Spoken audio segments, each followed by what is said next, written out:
Assalamualaikum warahmatullahi wabarakatuh. Alhamdulillahirabbil alamin wassalatu wassalamu ala asyrafil khalqi Muhammadin wa ala alihi wa sahbihi wa dzurriyyatihi ajmain. Alhamdulillah hamdan muwafiyan li ni'amihi mukafiyan li mazidihi wassalatu wassalamu ala sayyidina Muhammad wa alihi wa sahbihi wa junudihi. Rabbi shrah li sadri wa yassir li amri wahlul 'uqdatam min lisani yafqahu qawli, amma ba'du. Ila muallif hadzal kitab Asy-Syaikh Jalaluddin bin Muhammad bin Ahmad Al-Mahalli wa Jalaluddin Abdurrahman bin Abi Bakar As-Suyuti rahimahullahu ta'ala fi ulumihi fid dharaini amin. Al-Fatihah. A'udzu billahi minasy syaithanir rajim. Bismillahirrahmanirrahim. Alhamdulillahi rabbil alamin arrahmanir rahim maliki yaumiddin. Iyyaka na'budu wa iyyaka nasta'in ihdinas siratal mustaqim siratal ladzina an'amta 'alaihim ghairil maghdubi 'alaihim waladdallin. Amin. Pada pertemuan yang lalu membahas tentang a'udzubillahi minasyaitonir rajim. Kesimpulannya adalah, seingat saya pun adalah, berlindunglah kepada Allah yang maha kuat, yang maha perkasa. Bahkan kemarin ada cerita kepada bumi ketika memasuki malam kemarin, Pak Ibu ya. Ada cerita diomongi, Tuhanku dan Tuhanmu itu adalah Allah, penguasa kehidupan ini. Sehingga semua bumi dan isinya disuruh tunduk, jangan sampai memudaratkan kita ketika memasuki sebuah tempat. Begitupun bisa disamakan dengan penyakit apapun, virus apapun, sebenarnya diajak bicara, karena semua makhluk Allah diajak bicara. Tuhan kita adalah sama.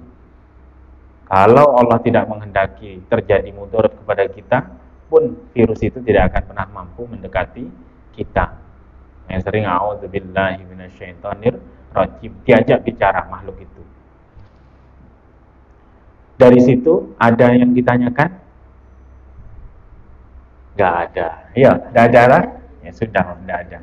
Lanjutannya setelah waja'udzubillahi, intinya pun sama. Wa idza qara'tal Qur'an fasta'id billah. Kalau mau membaca Quran, bacalah a'udzubillahi minasyaitonir rajim. Baru membuka Al-Qur'an, bismillahirrahmanirrahim. Nah, baru masuk nih sudah. Nah, Ibu buka di situ. Bapak, Ibu buka di bismillahnya artinya apa? Saya buka di sini, bismillah juga artinya apa? Ketika berbicara surat Al-Fatihah, bismillahirrahmanirrahim, ada di Al-Quran versi Indonesia itu selalu saja bismillah itu nomor 1.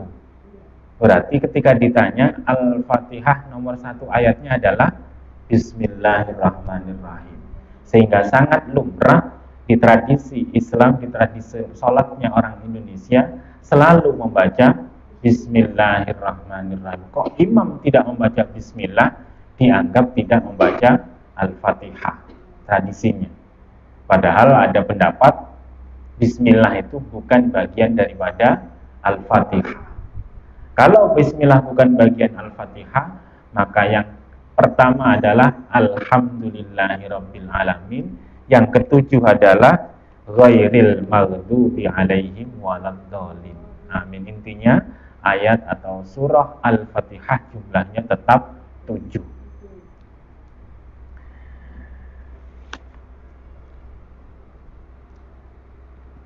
Nah, saya ingin coba kutipkan, Ibu, surah Al-Fatihah tafsir Al-Qurtubi. Nanti silahkan ngobrol atau bertanya apapun itu yang terkait dengan itu di sela-sela itu. Di sini dinukil di halaman 142 juz 1. Bismillah itu ada saman wa ishruna mas'alatan, ada pembahasan sebanyak 28 pembahasan. Jadi ketika bicara bismillah tergantung yang bahas. Kita bisa sedikit, bisa banyak. Bismillah itu ceritanya, kalau seingat saya, Bismillah itu kalau dulu saya pernah berguru, ada namanya, pernah dengar Thariqah Ibu? Tidak pernah dengar. Thariqah itu adalah kumpulan ada namanya majelis taklim, kumpulan ngaji-ngaji seperti namanya taklim, majelis taklim kalau ibu-ibu biasanya. Ada majelis zikir.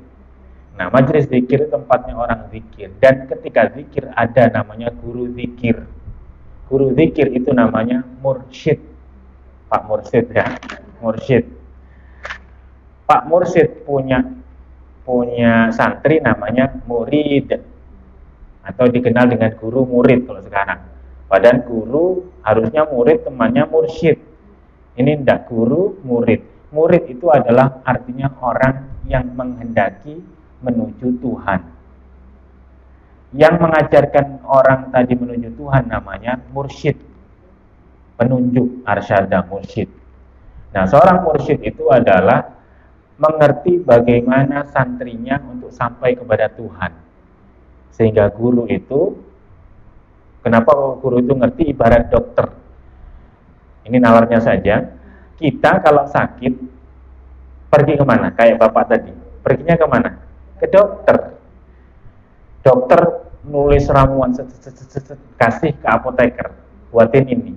Kira-kira protes enggak kita? Menunya ini nanti 2 kali. Kenapa Pak 3 kali? Aku senangnya 1 kali aja.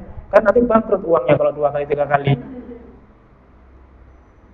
Nah, dokter itu mengerti. Tablet ini kalau umurnya ini anak kecil setengah, kalau besar 1, kalau parah ditambah 2. Selama seminggu kok tidak berhenti, tidak sembuh, berhenti misalkan. Kalau sudah berhenti, stop. Itu kan mereka mengerti terkait analisa tadi. Itu adalah dokter tubuh kita. Nah, dokternya hati siapa? Mursyid tadi. Yang sering diperhatikan oleh kita itu adalah badan kita. Ketika sakit, tanya dokter. Nah, ketika hati kita sakit, tanyalah guru mursyid tadi. Disakiti suami, harusnya kan ke situ. Disakiti istri, ke situ. Nggak punya uang, ke situ. Stres, ke situ. Semua itu adalah penyakit hati.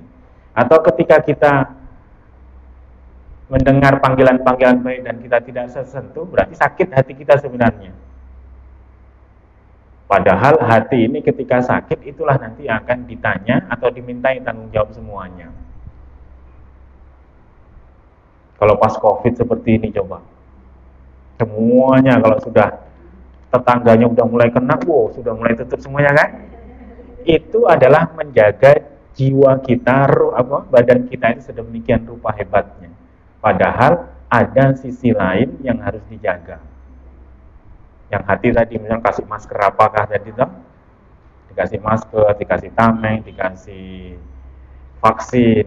Kalau badan kita vaksin, kalau hati itu divaksinnya dengan zikir-zikir tadi.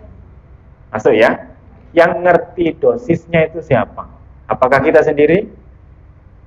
Ya kalau sakti silahkan. Ketika kita punya kemampuan seperti halnya dokter tadi, mursyid tadi, silahkan mendosiskan sendiri. Ada di dalam Al-Quran, ada hadis seperti ini. Itu secara umum, muncullah ulama sebagai pewaris Nabi mendosiskan itu. Sehingga thariqah itu banyak. Jadi sehingga pesan guru-guru tadi, sebelum meninggal, ayo berthariqah. Itu maksudnya, ujung-ujungnya. Thariqah itu wajib atau tidak? Tidak usah dibahas wajib atau tidak. Lumrah sudah. Sama halnya makan itu wajib atau tidak. Yang nanya lucu. Makan itu wajib atau apa? Kalau enggak makan kamu tuh mati. Ya boleh makan, ya boleh enggak. Kalau sudah kenyang jangan makan. Kalau sudah lapar harus makan. Ya sudah begitu saja. Nah, mengenal Tuhan itu seperti itu. Berzikir seperti itu, sebuah kebutuhan. Nah, zikirnya bagaimana? Wah, aku zikir kok stres-stres Pak ya. Zikir kok tambah stres. Ya kan ada yang salah berarti. Dosisnya, caranya, kamu sebelum zikir bagaimana. Itulah namanya tadi petunjuk. Nah, diantaranya cerita itu tadi, Bismillah itu adalah bagian daripada zikir. Zikirnya Nabi Sulaiman itu adalah Bismillahirrahmanirrahim. Ketika nulis surat kepada Ratu Bilqis, Bismillahirrahmanirrahim. Itulah diturunkan sampai sekarang ke guru. Di antaranya adalah fadilahnya Bismillah, adalah Bismillah wiritannya Nabi Sulaiman alaihissalam. Bahkan dipakai di sini Al-Fatihah dibuka dengan Bismillahirrahmanirrahim.